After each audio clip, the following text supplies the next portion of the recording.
Hello बच्चों, तो चलिए इस प्रश्न को पढ़ते हैं। ए सदिश बराबर A1 आई कैप प्लस 3 जे कैप प्लस A3 के कैप तथा बी सदिश बराबर 2 आई कैप प्लस B2 जे कैप प्लस के कैप।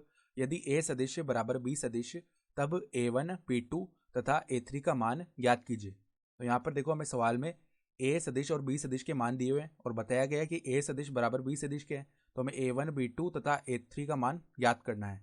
तो प्रश्न में आगे बढ़ने से पहले इस प्रश्न से संबंधित जो मुख्य उदाहरण है उसकी हम चर्चा कर लेते हैं। देखो, मुख्य उदाहरण, यदि यदि हमारे पास में एक सदिश है पी सदिश, जिसका मान है x1 आई कैप प्लस में y1 जे कैप प्लस में z1 के कैप।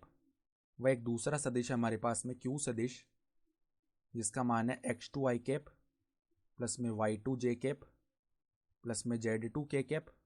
तथा अगर यहाँ से p सदिश बराबर है किसके, क्यू सदिश के, तो हम यहाँ पर क्या कर सकते हैं, अगर पी सदिश और क्यू सदिश आपस में बराबर हैं तो इनके आई कैप जे कैप और के कैप के जो गुणांक है वो आपस में बराबर होंगे, अर्थात x1 बराबर होगा x2 के और y1 जो है वो बराबर होगा y2 के और z1 जो है वो बराबर होगा z2 के। इस प्रकार तुलना कर सकते हैं हम। तो देखो, सवाल में हमें यहाँ पर क्या बताया हुआ है, यहाँ यहाँ हमें बोला हुआ है कि जो ए सदिश का मान है वो किसके बराबर है, बी सदिश के बराबर। तो ए सदिश का मान क्या है यहाँ पर, A1 आई कैप प्लस में 3 जे कैप प्लस में A3 के कैप, ये किसके बराबर है, 2 आई कैप प्लस में B2 जे कैप प्लस में के कैप, इसके बराबर है।